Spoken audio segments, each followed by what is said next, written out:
오늘 우리에게 주시는 하나님 말씀 이사야 10장 20절에서부터 23절까지 22절까지 봉독해 드리겠습니다. 20절에서부터 22절까지 봉독해 드립니다. 그날에 이스라엘의 남은 자와 야곱 족속의 피난한 자들이 다시는 자기를 친자를 의뢰치 아니하고 이스라엘의 거룩하신 자 여호와를 진실이 의뢰하리니 남은 자 곧 야곱의 남은 자가 능하신 하나님께로 돌아올 것이라. 이스라엘이여 내 백성이 바다의 모래 같을지라도 남은 자만 돌아오리니 넘치는 공의로 회멸이 작정되었음이라. 아멘. 오늘이 9월 30일 마지막 날 주일입니다. 내일부터 이제 10월이 시작이 되고요. 2018년도 시작한 지 얼마 안 된 것 같은데 이제 4분의 3이 지났고 4분의 1이 남아 있습니다. 시간이 참 빨리 지나가는 것을 느끼게 되는데 계절적으로는 또 굉장히 좋은 계절이죠. 화창하고 하늘은 높고 또 오곡백과가 무르익는 이 좋은 계절. 육적으로도 이러한 것들을 좀 누리고 만끽하고 또 어떠한 그 태양이 공급해주는 비타민 D가 있잖아요. 그런 것도 우리가 충분히 공급받으면서 육적 건강도 우리가 잘 유지하고 지켰으면 좋겠습니다. 구약 성경에 나오는 내용 중에서 중요한 단어 하나가 있습니다. 남은 자라는 겁니다. 또 성경을 보면 언제나 하나님 편에 남은 자가 있었고요. 또 하나님은 그 남은 자들을 통해서 일하신 것을 알 수 있습니다. 신약 성경에 와서 예수님이 땅에 오셔서 짧은 공생애를 기록한 것이 이제 사복음서인데, 그 예수님이 땅에 오셔서 수많은 기사와 이적을 행하셨는데 그 중에 하나가 오병이어의 기적입니다. 보리떡 5개와 물고기 2마리로 5,000명을 먹였다라고 하는. 그리고 남은 조각을 주웠더니 12광주리가 되었다. 이런 말씀이 나옵니다. 12광주리의 남은 조각, 그 남은 양식이 바로 제자들의 먹거리였던 것입니다. 그래서 예수님이 손에서 떼서 공급해 줬던 것은 5,000명의 양식이었고, 실컷 배불리 먹고 남은 조각이 광주리에 12개가 채워졌는데 그것이 바로 제자들의 양식이었다라는 겁니다. 로마서 11장 3절부터 5절에 보면 사도 바울이 구약에 있었던 아주 중요한 사건 하나를 가져다가 로마서에서 설명하는 것이 있습니다. 그 내용이 엘리야 때의 내용을 바울이 설명하는데 이러한 내용입니다. 주여, 저희가 주의 선지자들을 죽였으며 주의 제단들을 헐어버렸고 나만 남았는데 내 목숨도 찼나이다 하니, 엘리야가 지금 그렇게 고백했다는 겁니다. 저에게 하신 대답이 무엇이뇨? 내가 나를 위하여 바알에게 무릎 꿇지 아니한 사람 7천을 남겨두었다 하셨으니, 그런즉 이와 같이 이제도 은혜로 택하심을 따라 남은 자가 있느니라. 구약에 남은 자가 있었듯이 바울이 지금 엘리야 때에 남은 자 7천이 있었던 것처럼 지금도 은혜를 따라 택하심을 입은 남은 자가 있다라고 하는 것을 바울이 로마서에서 설명하면서, 또 예수님이 오병이어의 기적을 통해서 남은 양식을 설명하면서 은혜 시대에도 남은 자가 있다라고 하는 것을 말씀을 해주고 있는 것입니다. 뿐만 아니라 예수님께서 마태복음 24장 13절에서 보면 끝까지 견디는 자가 구원을 얻으리라 이렇게 말씀한 것을 볼 때 끝까지 견딘다, 남은 자지요. 그리고 그들이 남은 자가 복 있는 자다라고 하는 것을 볼 수 있고요. 자, 성경에서 이 남은 자들의 역사를 보면 홍수 심판으로 온 세상이 물바다가 되었을 때 노아의 가정을 하나님이 씨로 남겨두셨습니다. 소돔성이 심판당할 때 의인의 혈통으로 롯을 그리고 두 딸을 남겨두신 것을 볼 수 있습니다. 또 이스라엘 백성들이 출애굽해서 광야에 나와가지고 다 하나님께 불순종함으로 죽어갈 때 여호수아와 갈렙을 남겨두셨습니다. 그래서 60만 3,550명이 출애굽을 했는데 여호수아와 갈렙 두 사람을 제외한 나머지는 다 광야에서 죽었습니다. 여호수아와 갈렙이 출애굽한 자들 가운데서 남은 자였다라고 하는 것을 우리에게 설명을 해주고 있고요. 이세벨 때에도 바알 신을 다 섬기게 만들었을 때 7,000명을 남겨두셨다 이렇게 말씀하고 있고요. 오바댜 선지자 때에도 굉장한 박해가 있었는데 참 선지자들을 하나님이 구별하셔가지고 50명씩 50명씩 두 팀으로 나누어가지고 100명을 굴 속에다가 남겨두셨던 것을 볼 수 있습니다. 구약에서도 남은 자 사상이 나오고 신약에서도 남은 자 사상이 나온다면 마지막 때에도 신앙이 변질되고 신앙이 약화되고 영적인 것에서 육적인 것을 쫓아 내려가는 시대에 똑같이 남은 자가 있다라고 하는 것을 우리는 발견할 수 있습니다. 또 한 가지 피난한 자가 있습니다. 남은 자와 피난한 자가 나오는데 피난한 자는 이사야 시대에 믿는 사람들이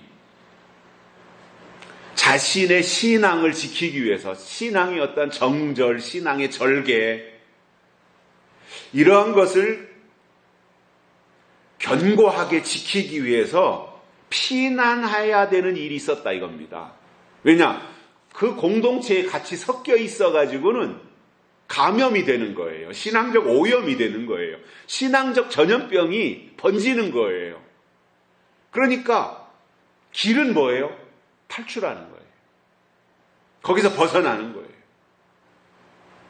그래서 그 오합지졸이 모여가지고 거기서 서로가 그 육적인 바이러스를 퍼뜨리고 육적인 것에 대해서 뭔가 세균을 전염시키고 하는 이 오염되는 시대 속에서 그것을 미리 터득한 사람들이 그 공동체에서 피난하는 일이 있었는데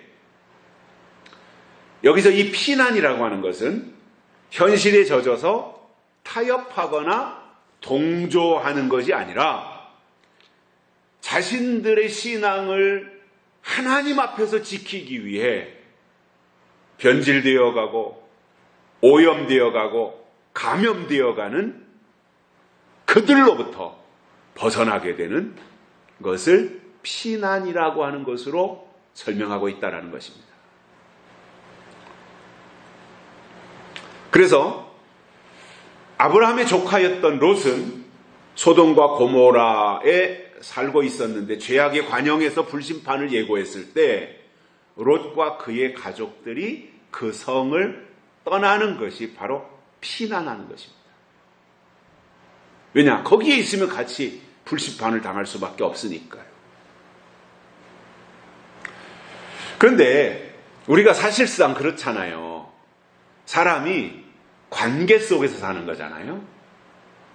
너와 나의 관계 속에, 이웃과 이웃의 관계 속에, 그것이 혈연 관계가 되었든 아니면 친분 관계가 되었든 이런 어떤 관계 속에서 사람이 사는데 내 연고가 있는 거기를 떠난다는 것이 그 결정을 내린다는 것이 쉬운 것은 아니거든요. 그런데도 롯은 소돔성을 하나님이 불로 심판하신다고 하는 말씀을 듣고 즉각적으로 그것에 대해서 반응을 보이면서 떠나는 것이 하나님의 명령이고 심판이 가까이 다가왔다고 하는 것을 감지했기 때문에 피난할 수 있었다는 겁니다. 거기에 있으면 망한다면 피난해야지요. 거기에 있으면 공산화된다면 피난해야지요. 거기에 있으면 죽는다, 거기에 있으면 심판당한다 라고 하는 것이 확실하다면 일사후퇴 때 북한에서 도망 나오듯이 피난하는 게 당연한 거잖아요. 이것에 대해서 예수님께서 마태복음 24장 16절에서 이렇게 말씀합니다. 멸망에 가증한 것이 거룩한 곳에 선 것을 보거든 유대에 있는 자들은 산으로 도망하라. 이렇게 말씀하십니다. 피난에 대한 말씀입니다. 근데 그것이 아무 때나 아니라 멸망에 가증한 것들이 나타나서 거룩한 곳에 서서 자기를 보여 하나님이라 하는 그 모습이 나타나거든. 그 장면이 나타나거든. 도망하라, 피난하라 이것입니다. 요한계시록에 보면 다섯째 나팔과 여섯째 나팔을 환란으로 설명하면서 그러한 종류의 환란, 즉 황충이가 나타나고 마병대가 나타나는 그것을 환란으로 설명을 하시는데, 그렇다면 그러한 형태의 환란이 나타난다면 또 다른 하나님의 요구하시는 피난의 길이 있다라는 거예요.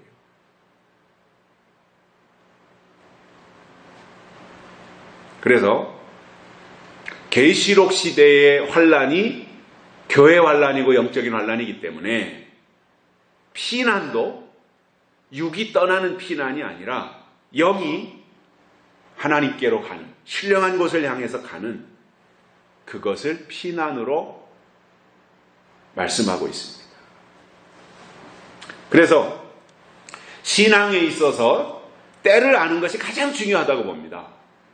지금이 어느 때냐? 지금이 율법을 지킬 때냐? 지금이 예수님 초림하셨을 때냐? 아니면 지금이 은혜 시대가 지금 진행되고 있는 은혜 시대가 무르익어가는 은혜 시대가 확장되어가는 시대냐? 아니면 시대가 바뀌기 위해서, 이제 계절이 바뀌기 위해서 은혜 시대가 끝나고 새로운 시대가 다가오고 있는 이 무렵이냐? 아침에 해가 뜨는 때냐? 아니면 지금 석양으로 해가 기우는 때냐? 이러한 것을 아는 것이 제일 중요하고요. 그래서 지금이 평화의 때야. 그렇다면 서두를 이유가 없죠. 안주해도 되지요. 평화의 때라면. 그런데 6.25 전쟁과 같이 어떠한 공포나 두려움이나 죽음이나 이러한 전쟁의 모습이 발발할 징조들이 나타난다면 피난할 때라고 하는 것을, 대비해야 될 때라고 하는 것을 잘 분별하고 그때에 맞는 행동을 하는 것이 합당한 거다, 그겁니다. 그래서 1500년 당시에 종교개혁이 일어나거든요. 캐토릭의 부패한 것에 저항해서, 왜냐하면 캐토릭이 그 성당 짓느라고 착취를 했거든요. 아주 착취. 심지어는 죽은 사람의 영혼까지 팔아먹었어요. 이 헌금을 거둬들이기 위해서. 왜냐? 유럽에 가보면은 어마어마하거든요. 밀라노 성당이라든가 이러한 그 베드로 성당이라든가 이런 것들이 규모가 우리가 상상할 수 없을 정도로 엄청나요. 이 크기만 엄청난 것이 아니라 그 안에 있는 장식들 하나하나가 다 정말 귀중품들, 보물들로 다 만들어져 있으니까 그 비용이 얼마나 많이 들어요. 그러니까 하다가 안 되니까 이제 이 돈 뜯어낼, 헌금 뜯어낼 방법만 찾다가 어디까지 갔느냐? 내 조상 가운데 나는 지금 열심히 천주 성당 그 신앙을 지키고 있는데 내 조상 가운데 가만히 보니까 할아버지가 되었든 증조 할아버지가 되었든 뭐 어떤 외할아버지가 되었든 하나님을 모르고 돌아가신 분들이 계시잖아요. 그러면 천주교 신앙에서 볼 때 그들은 지옥에 가 있단 말이에요. 그러니까 그때 당시에 15세기 16세기 1500년대에 천주교의 악행이 하나님을 모르고 죽은 사람들이 영혼이 지옥에 가 있는데 후손이 그들을 위해서 헌금을 하면 내 헌금이 헌금함으로 땡그랑 하고 떨어지는 순간 그 영혼이 지옥에서 천국으로 옮겨간다. 그렇게 가르쳤습니다. 이게 천주교입니다. 중세 때.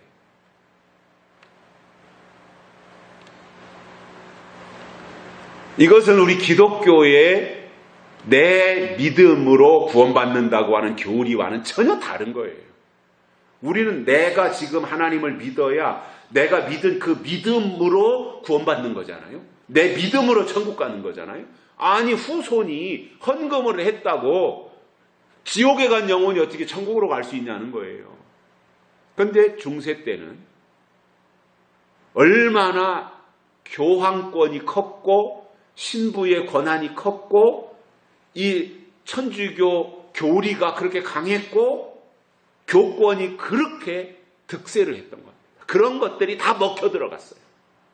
물론 무지한 면도 있었지만 또 그렇게 가르치면 그렇게 알고 그렇게 했어요. 분별을 못하는 거죠. 그러니 그러한 식의 사람들이 분별을 할 수 있겠습니까? 뭔가 새로운 변화 앞에 분별을 할 수 있겠습니까? 그래서 그러한 중세 천주교의 부패한 모습을 보고 마틴 루터가 종교개혁을 일으키고 칼빈이 개혁을 일으키고 하면서 변화를 준 겁니다. 이게 아니다. 그러니 천주교의 입장에서 볼 때 루터가 얼마나 미웠겠고 칼빈이 얼마나 눈밖에 날 수밖에 없는 상황이잖아요. 왜냐?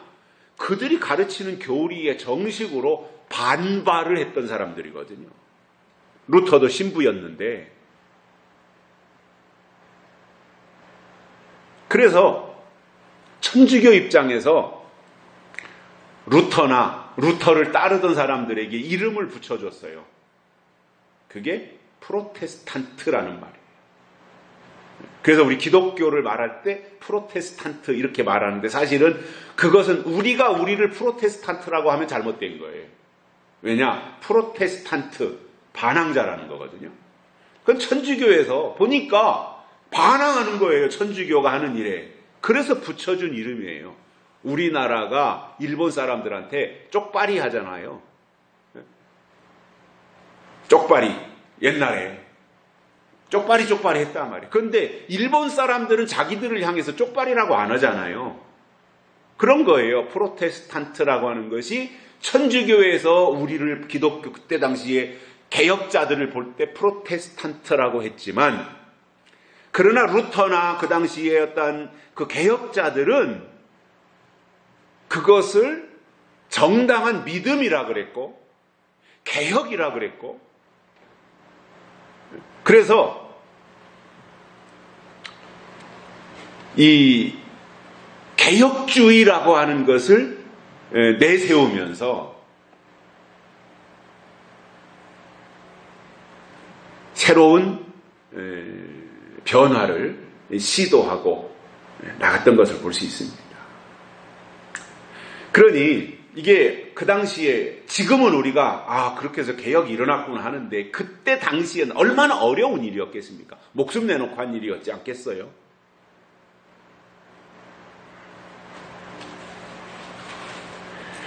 그래서 뭔가 어떤 시대를 보는 안목이 있어야 돼요. 때를 분별할 수 있어야 된다는 거예요. 지금이 어떤 때냐. 이러한 때, 지금이 이러한 때가 되었으니 때에 맞게 내가 이렇게 반응하고 이렇게 행동하고 이렇게 처신해야 되는구나 라고 하는 것이 나와야 장성한 자이고 성숙한 자가 될 수 있다는 거지요. 그냥 세파에 그냥 젖어서 떠밀려 가듯이 남이 가니까 나도 그냥 같이 간다. 이렇게 된다면 그것은 넓은 문이고 넓은 길이 될 수밖에 없는 거죠. 하나님이 원하시는 것은 그게 아니다라는 거잖아요. 정확하게 분별하라는 거잖아요. 제일 먼저 지금이 어느 때냐라고 하는 것에 대한 분별을 바로 해서 떠나야 될 때는 떠나야 되는 것이 믿음인데 사실 그 결정을 한다고 하는 것은 결코 쉬운 일은 아니다라는 것입니다. 그러면 남은 자가 된다거나 피난한 자가 된다고 하는 것은 어떤 무리나 어떤 세력이나 어떤 공동체와 함께할 수 없다는 말을 전제하고 있는 거예요.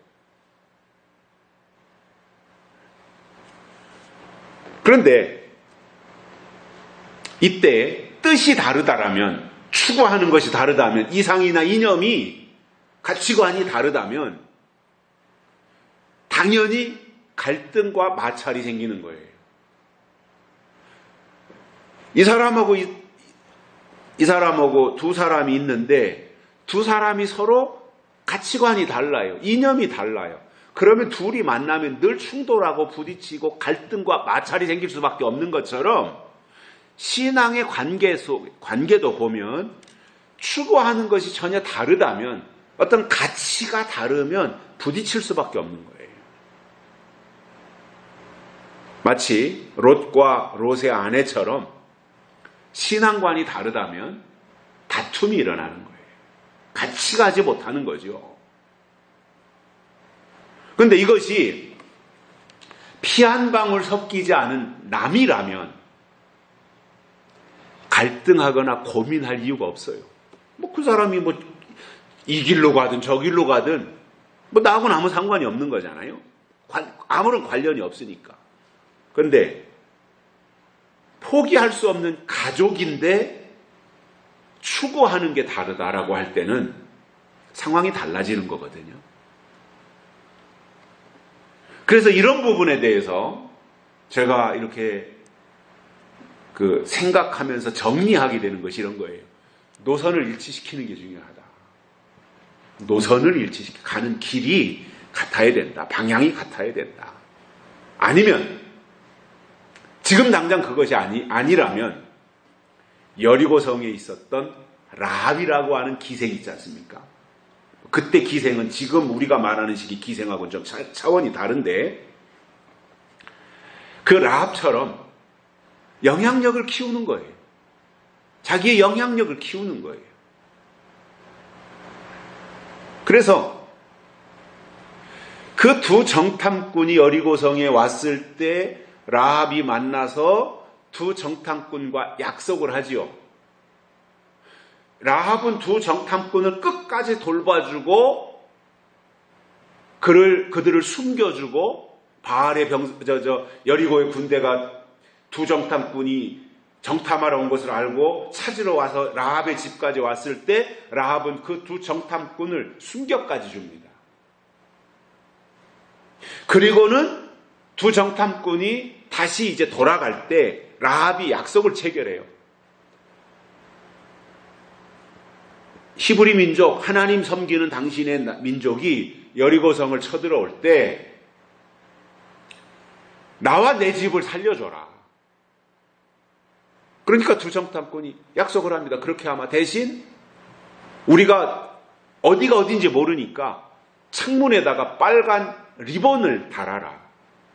빨간색 리본을 달으면 그 집은 살려주겠다. 이렇게 라합과 두 정탐꾼이 약속을 체결한 거예요. 이 이야기는 마치 출애굽할 때 양의 피를 문설주에 바르는 것과 똑같은 내용이에요. 붉은 리본을 다는 것과 양의 피를 문설주에 바르고 인방에 바르는 것과 똑같은 거예요. 결국 어린 양 예수 그리스도의 피를 상징하는 거거든요. 그렇게 해서 두 정탐꾼을 돌려보내고 라합이 한 일이 뭐냐면, 자기와 관련 있는 사람들이 있을 거 아니에요. 일가도 있고 친척도 있고 사돈도 있고, 아무튼 여리고성 안에서 자기와 관련이 있는 사람들을 향해서 하나님의 백성들이, 히브리 민족이 여리고성으로 쳐들어오게 되는데, 살기 위해서는 우리 집으로 와라. 라합이 자기 집에다가 리본을 매달았을 테니까 우리 집으로 와라. 우리 집으로 와라. 놀라운 사실은 라합이 말하는 것을 사람들이 들었다라는 사실, 그리고 그대로 실천했다는 사실. 이게 무슨 말이냐면 라합이 평소에 사람들에게 신임을 얻었다는 이야기예요. 평소에 사람들에게 이야기할 때 라합이 말하면, 아, 저 사람은 옳은 말만 해. 저 사람 말은 들어서 손해볼 것이 아무것도 없어. 저 사람은 좋은 사람이야. 저 사람은 괜찮은 사람이야. 그러니까 즉각적으로 신뢰하고 따를 수 있도록 라합은 평소에 내신 성적을 잘 쌓아놓고 있었던 사람이다. 그래서 인정받은 사람이다. 그리고 사람들과의 관계를 돈독하게 해서 그가 어느 순간 말하면 그것을 들을 수 있을 정도의 위치를 확보하고 있었다라고 하는 것을 알 수 있습니다. 저는 이 부분이 중요하다고 봐요. 그래서 노선을 미리미리 일치시키든가, 그 노선을 일치시키는데 현재 당장 안 되면 신뢰를 구축해서 내가 어느 순간에 이렇게 가야 된다, 이렇게 해야 된다, 이렇게 믿어야 된다라고 말을 했을 때 듣고 따를 수 있도록, 그래서 노선을 일치시키든 그 사람에게 내가 믿음을 주든 둘 중에 하나는 해놓고 있어야 되지 않겠냐라는 거지요.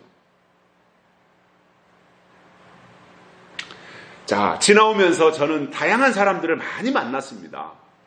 교회 안에서도 특히 여러 종류의, 여러 부류의 사람들을 만나요. 굉장히 적극적인 사람도 있고 소극적인 사람도 있고, 한 번 들으면 10가지를 말하는 사람도 있고, 아무튼 여러 종류의 사람들을 만나게 되는데 주의할 것들이 이런 거더라고요. 내가 예를 들어서 재림신앙을 가졌다. 제가 먼저도 한번 설명드렸지만 종말론과 재림신앙은 달라요. 우리 교회는 종말론을 하는 게 아니에요. 재림신앙이에요.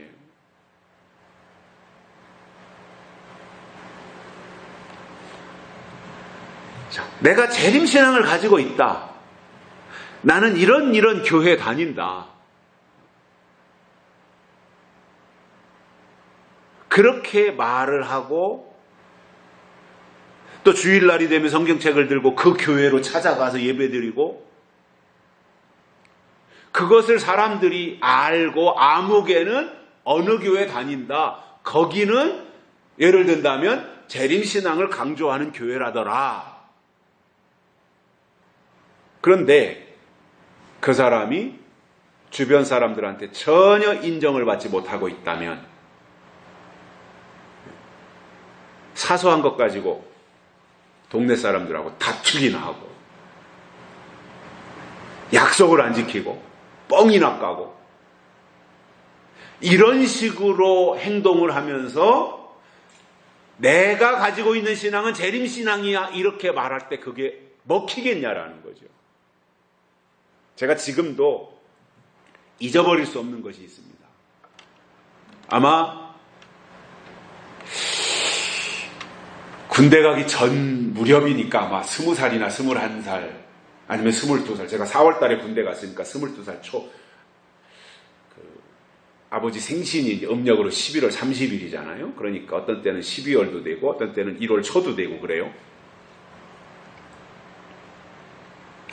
그러면 이제 교회에서 아버지 목사님 생신이라고 해서 교인들이 뭐 구역별로 뭐 음식도 해오기도 하고 또 어머니가 준비도 하기도 하고 그래서 교인들이 다 와서 장로님들 뭐 권사님들 그리고 또 어느 해에는 동네 어른들까지 초청해서 식사를 대접하는 일들도 있었거든요.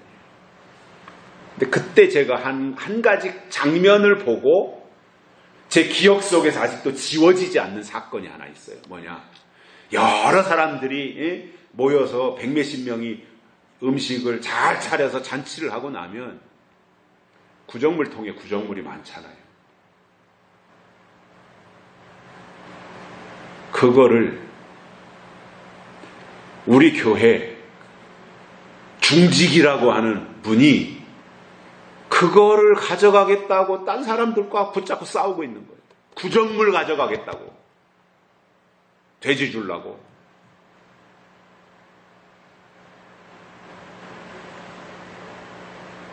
그러면 그 대상이 초신자였는지 아니면 동네에 있는 교회를 안 나오는 사람이 늘상 사택에 구정물을 가져가다가 그날 또 구정물을 가져가려고 하는데 양이 많다 보니까 그것을 그 교회 중직되는 분이 자기가 가져가려고 하면서 두 사람 세 사람이 서로 다툼이 있고 싸움이 있었다고 할 때 다른 사람이 이 사람은 이 교회의 권사님이고 중직인데 그것을 다 아는데 양보해야죠. 그 구정물이 뭐라고 그게 무슨 금이나 아니면 무슨 보석이라고 그거 가져가겠다고 막 싸우고 언성 높이고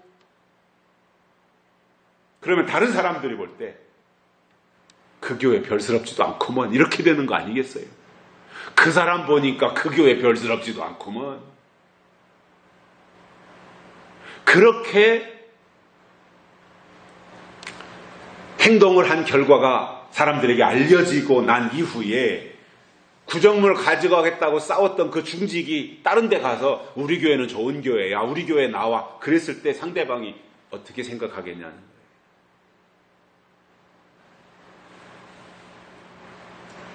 가끔씩 제가 말씀을 드리지만 사람들은요. 우리의 말을 듣는 것이 아니라 우리 행동을 보고 있다는 거죠.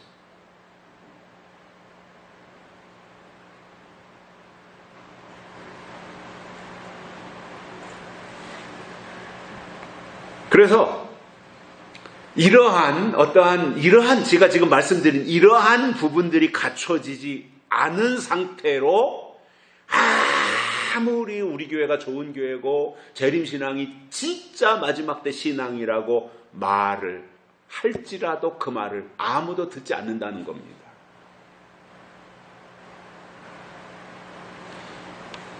그래서 제가 생각하고 있는 믿음이라고 하는 것은요. 평소에 내 주변에 있는 사람들로부터 신뢰를 구축해야 된다라는 거예요. 말 이전에 신뢰가 구축이 돼야 되고 그래서 다른 사람들의 어떤 말은 사람들이 잘 안 들어도 내가 한 말에 대해서는 비중을 둘 수 있도록 만들어 놔야 된다라는 거예요.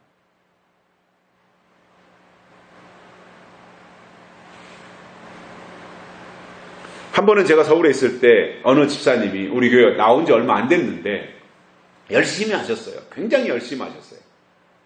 정말 그분의 형편으로는 도저히 할 수 없는 정도로 정말 충성하신 분이에요. 그런데 그분이 이제 교회 나와서 얼마 안 됐는데 집안에 잔치가 있어요. 뭐 시동생 결혼식인지 뭔지 무슨 일이 있어서 그날 그런데 주일이었단 말이에요. 참 난감하죠. 본인의 입장에서도. 내가 이 교회에서 주일을 지키고 할 거냐 아니면은 예수 안 믿는 자기 시댁의 그 시동생 결혼식에 참석해야 될 것이냐라는 것에 대해서 이제 굉장히 고민을 많이 했어요. 제 기억으로 그때 결혼식에 참석 안 한 것으로 지금 기억을 하고 있는데 그때 제가 그 이야기를 듣고 그 이후에 교회 안에서 제가 했던 이야기가 그런 거였어요. 내 비중을 키워라. 내 비중을 키워라. 내가 지금 신앙인인데 내 친정이 되었던 시댁이 되었던 신앙생활 안 한다. 그런데 나는 신앙인인 것을 그들이 안다. 그들은 교회 안 나가고. 그러니까 교회 안 나가는 사람들이 집안 행사를 잡을 때 주일날 잡는데, 주일날 잡으면은 큰 며느리 되는 저 사람, 아니면 둘째 며느리 되는 저 사람은 교회가 우선이고 하나님이 우선이라서 주일날 잡으면 안 온다. 근데 그 며느리가 안 오면 이 행사 자체가 의미가 없다.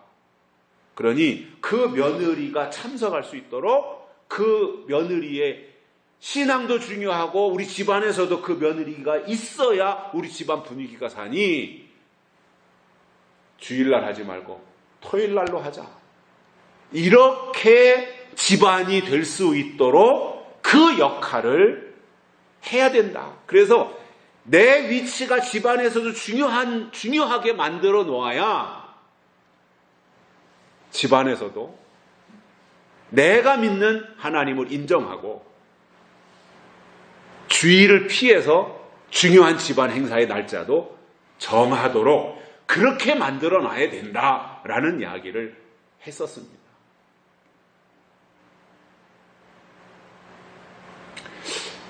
요즘 정서하고는 좀 동떨어진 얘기가 아닌가 싶어요. 요즘은 뭐 그냥 다 자기들 마음대로 하는 시대니까. 제가 가끔씩 듣는 이야기들은 그런 거예요. 아니 교회 다녀도 꼭 그렇게 해야 되느냐?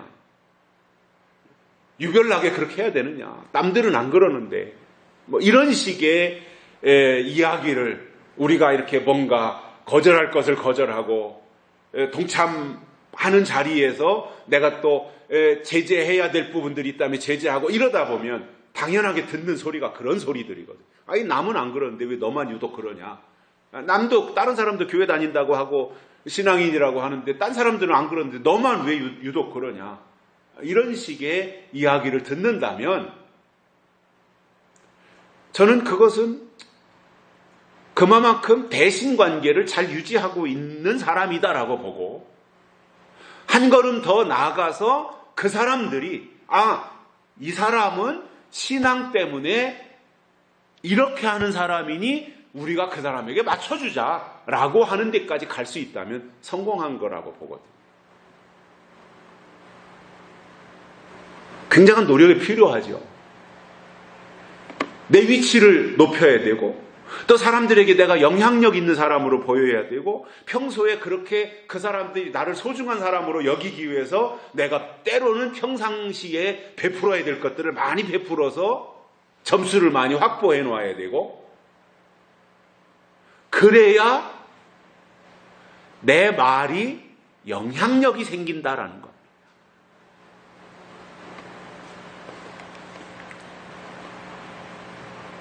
그만큼의 노력이 필요한 거겠죠. 그리고 또 한 가지, 교회 안에서 잘하는 척 하는 것은 쉬워요. 교회 안에서 잘하는 건 쉬워요. 제가 만났던 어떤 사람은 오래전입니다. 저 결혼하기 전에 섬기던 교회니까 교회 안에서는 천사표예요. 누구도 다 부러워요. 아무개같이 신앙생활 했으면 좋겠다. 아무개처럼 봉사하고 싶다. 다 부러워하는 그야말로 모범 중직이에요. 다 부러워요. 나도 저렇게 신앙생활. 그래서 어느 교회 하면 아무개 권사님 이렇게 할 정도로 늘 표정도 밝고 앞장서고 이러는 분인데, 교회 밖을 나가면 그런 모습이 전혀 없는. 그래서 그 아들이 저한테 한 얘기가, 우리 엄마는요 교회 오면 천사인데요 집에 가면 악마예요. 이렇게까지 얘기했으니까, 아들이 그랬으니까. 그러면 그게 뭐예요? 교회 안에서와 교회 밖이 다르구나. 그분은 교회 안에서의 표정과 교회 밖에서의 표정 관리가 전혀 다르구나. 천사와 악마를 왔다 갔다 하고 있구나 라고 하는 것을 느낄 수밖에 없는 거예요. 누가 그를 인정하겠습니까? 아무도 인정하지 않을 겁니다. 오히려 교회 안에서 받은 말씀을 가슴에 담고, 그리고 그 담은 내 가슴으로 받은 말씀을 가지고 교회 밖에 나가서 사람들 속에서 생활하고 그 말씀을 실천하면서 배려하고 베풀며 살 때 상대방의 마음을 살 수 있고 환심을 가질 수 있게 되고, 그리고 영향력을 행사할 수 있게 되더라라는 겁니다. 그래서 신앙생활이라 그러죠. 신앙생활. 생활 속에 신앙이 되는 게 중요한 거예요. 그냥 공중에 떠 있는 게 아닙니다. 우리의 신앙은 저 별천지에 가서 아니면 저 산속에 들어가서 나 혼자 수련하고 도 닦는 게 아닙니다. 신앙생활, 사람들 속에서 함께 더불어 살면서 신앙을 지키고 신앙을 발전시켜 나가는 그 상태더라는 거예요. 그래서 오늘 제목이 남은 자와 피난한 자예요. 특히 이스라엘의 남은 자, 그리고 야곱 족속의 피난한 자.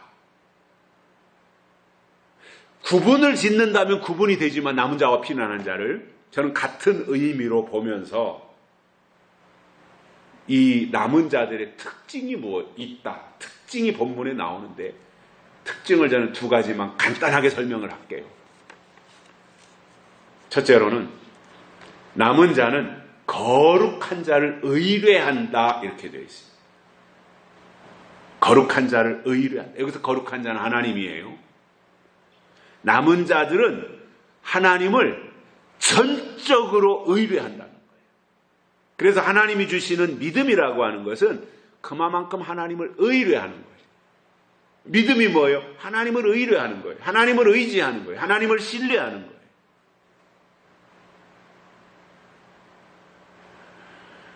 물론 사람이기 때문에 우리가 사람과의 관계를 잘 맺고 사람과 더불어 살아가는 것이 중요하지만 그에 못지않게 사람은 하나님께로부터 보내심을 받았고 하나님께로부터 지으심을 받았으며 하나님께로부터 왔기 때문에 하나님과의 관계를 잘 형성하고 그리고 사람과의 관계를 유지하고 가는 것이 중요하다라는 거예요.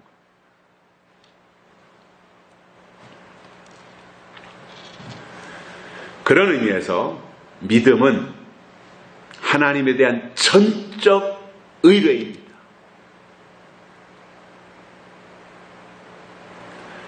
두 번째로는 남은 자는 하나님께로 돌아온다라 그랬습니다. 누가 하나님께로 돌아오는 자들이 누구냐? 남은 자들이 돌아온다는 거예요. 21절에 보면 남은 자가 능하신 하나님께로 돌아올 것이라. 22절에서는 이스라엘이여 내 백성이 바다의 모래 같을지라도 남은 자만 돌아오리니 이렇게 말씀하고 있어요. 즉 하나님께로 돌아오는 자들은 남은 자들이다 이것입니다. 그래서 성경의 핵심이 뭐예요? 어느 분이 성경을 읽으면서 66권 1189장이나 되는 방대한 분량이잖아요. 근데 이것을 읽고 또 읽으면서 요약했더니 성경이 뭐냐? 이거라, 두 단어라는 거예요. 성경은 내 말을 듣고 내게로 돌아오라. 이것이 성경이라는 거예요. 그래서 하나님께로 돌아가는 겁니다. 출애굽기에도 보면은 아무리 430년 동안 애굽에서 노예 생활을 했을지라도 하나님은 하나님의 백성들을 기억하고 계셨어요. 세월이 갔다고 해서 하나님 잊어버린 것이 아니라 기억하고 계셨고 때가 되니까 구출하셨어요. 그리고 하나님께로 돌아오게 만드신 것을 볼 수 있습니다. 그래서 돌아가는 것이 믿음이라는 거예요. 하나님께로 돌아가게 되어 있어요. 그래서 남은 자와 남은 자가 아닌 차이가 있는데 그게 뭐냐? 남은 자는 하나님께로 반드시 돌아가요. 또 돌아가는 것이 어느 날 갑자기 그냥 회심해서 갑자기 딱 돌아가는 그것이 아니라 과정이 중요한 거잖아요. 늘 과정에 충실한 사람이 때가 되어서 하나님이 부르실 때 하나님께로 돌아갈 수 있는 거예요.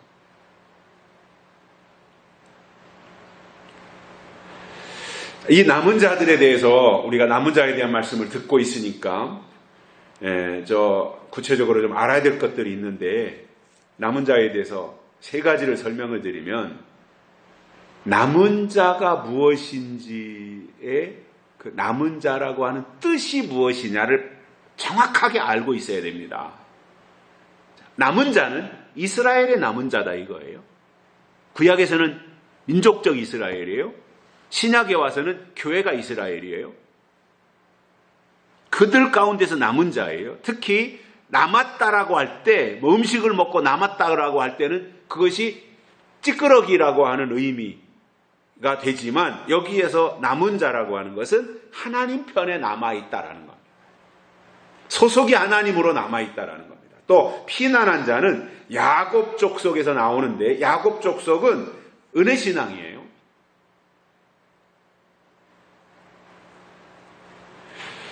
근데 이것에 대해서 오바댜 선지자가 말씀한 것을 보면 오바댜서 1장 17절과 18절에서 이런 말씀이 나옵니다.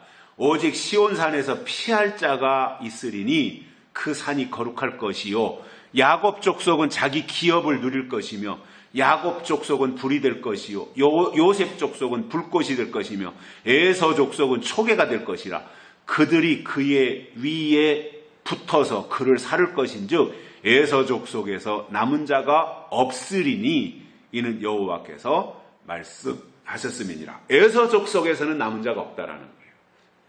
자, 이사야 선지자가 말한 것을 오바댜가 연결해서 이 남은 자에 대한 말씀을 이렇게 해주는 것을 볼 수 있습니다. 그래서 이스라엘 가운데서 남은 자가 나온다라는 거예요.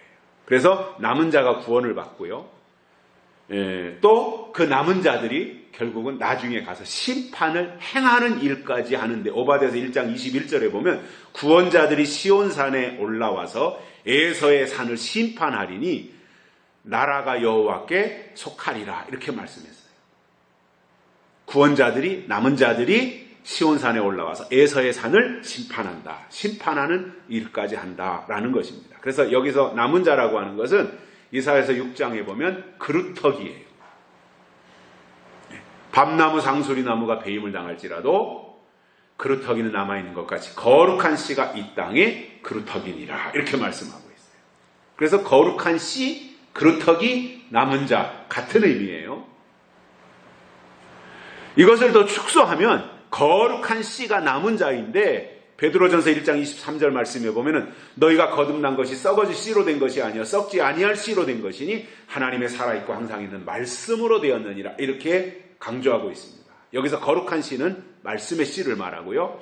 결국 때를 따라주시는 말씀을 믿음으로 받아서 지난주에 말씀드렸던 것처럼 그때 지켜야 할 절기를 지키는 자들이 남은 자들이다. 남은 말씀을 받아서 남은 절기를 지키는 자들이 남은 자들이다 이거예요. 그래서 남은 자는 나는 남은 자다 나는 남은 자다 이렇게 뭐 주문을 줄줄줄줄 외우거나 구호를 외쳐서 남은 자가 되는 것이 아니라 그 시대에 주신 약속의 말씀을 믿음으로 받아야 남은 자가 될 수 있다라는 겁니다. 왜냐하면 거듭나는 것도 썩지 않는 씨 말씀으로 되는 것이고 남은 자도 말씀으로 되기 때문에 말씀을 받는 것이 중요한 거예요. 그래서 하나님 편에 남은 자가 되는 것이 중요한데 어떻게 남은 자가 되느냐? 하나님은 영이시니 예배하는 자가 신령과 진정으로 예배하라 이렇게 말씀합니다. 하나님은 영이시다. 영이신 하나님이 남은 자를 찾을 때 어떻게 찾으시느냐? 영으로 찾으신다. 근데 그 영은 눈에 안 보이잖아요. 결국 영으로 한다라는 것이 뭐냐면 신령과 진정으로. 신령이라는 말은 영으로라는 말이고요. 진정으로는 진리로라는 말이에요. 영과 진리로 예배드려야 된다.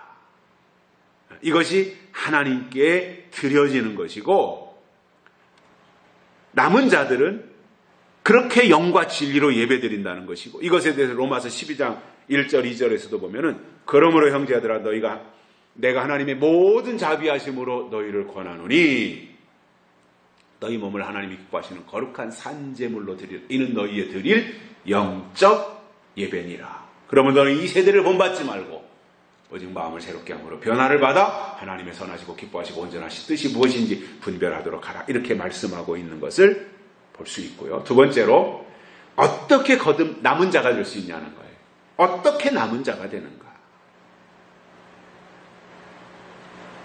한 가지는 남은 양식을 알고 그것을 먹으면 남은 자가 될 수 있습니다.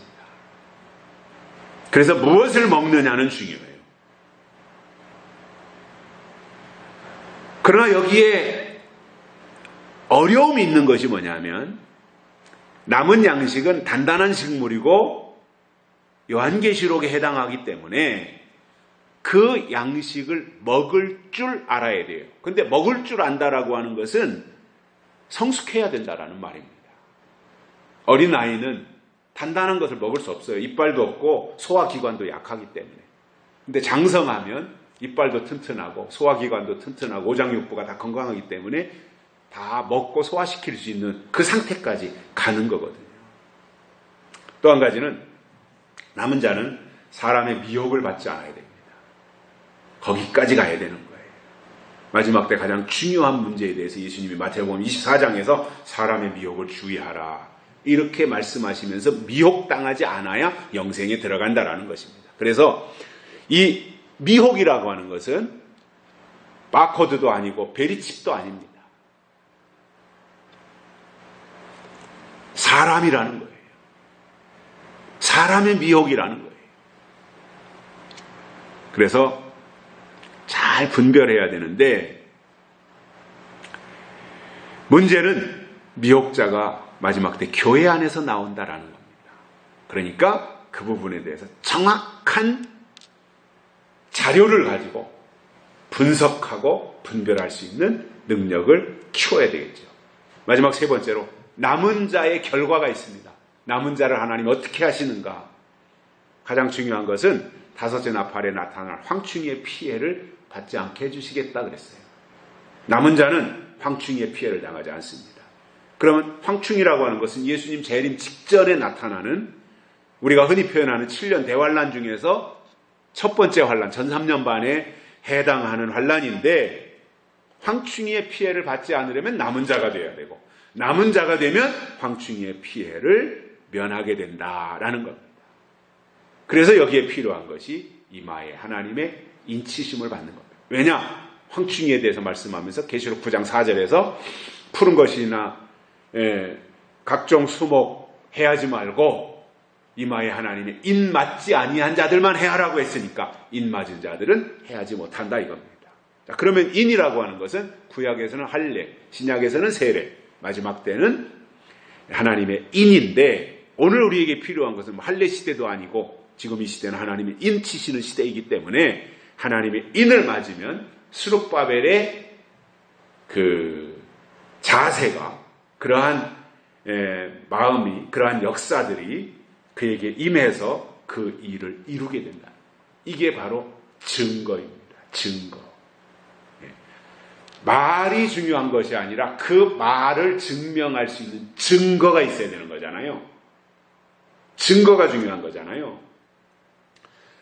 요즘 김정은이 북한 핵 때문에 우리나라도 이런저런 이야기들이 많고 미국까지 이제 그렇게 되는데 북한에서는 핵시설 파기했지 않냐.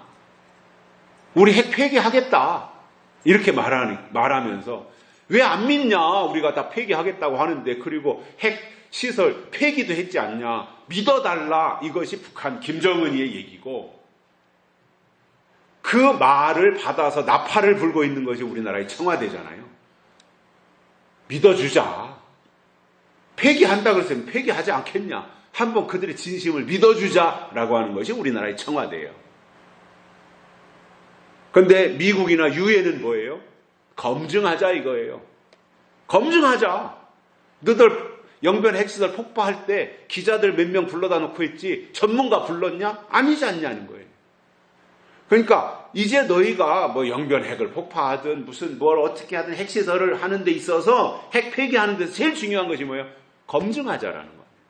핵시설. 너희가 핵을 몇 개 가지고 있고 발사대를 몇 개 가지고 있고 어디에 이렇게 숨겨놨고 이런 것을 다 제출해서 제대로 너희가 정확하게 그것을 다 밝혔는지 너희 말이 사실인지 검증하자.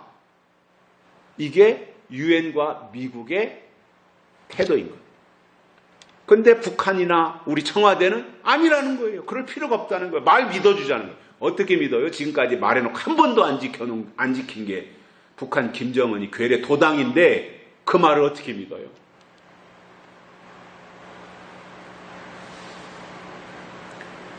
입증할 수 있어야 되잖아요. 정말 핵 폐기할 마음이 있다면 김정은이가 와라 다. 전문가들 다 와라. 그리고 우리 핵시설 이런 거에 핵시설이 있다. 원자 핵 분리기 이런 거 가지고 있다. 우리 이렇게 가지고 있다. 이거 봐라. 우리 폐기하겠다. 너희들이 와서 다 그러면 캐나다로 가지고 가든 어디로 미국으로 가져가든 다 가져가라. 이렇게 완전히 다 공개하고 그 미국에서 유엔에서 완전히 다 샅샅이 이잡듯이 뒤져서 북한을 다 돌아다니면서 검증을 한 이후에 얘들 말이 맞다. 사실이다. 그러면 된 거예요. 근데 북한이 그렇게 할 것 같습니까? 절대 안 합니다.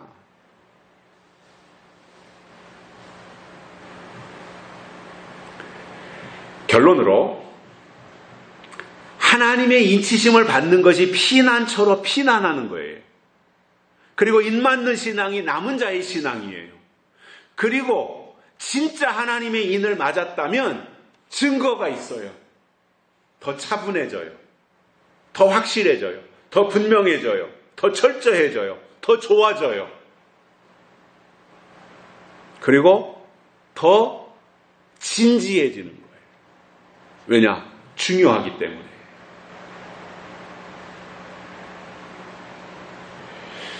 그래서 이러한 사람들이 남은 자라고 하는 것을 아시고 하나님 편에서 우리가 남은 자가 되고 또 악한 자들과 심판의 소나기에서 피난한 자들이 되시기를 주의 이름으로 축복합니다. 살아계신 하나님 감사합니다. 오늘 또 우리를 불러주시고 남은 자와 피난한 자에 대해서 우리가 말씀을 듣게 해주셔서 감사를 드립니다. 우리가 하나님께로 늘 돌아가게 하시고 하나님을 그만큼 의뢰하며 살 수 있는 남은 자들의 흔적, 남은 자들의 증거가 우리 안에 있도록 축복해 주옵소서. 다시 오실 예수님의 이름으로 간절히 기도드리옵나이다. 아멘. 찬송가 79장 부르시면서 헌금 드리시겠습니다.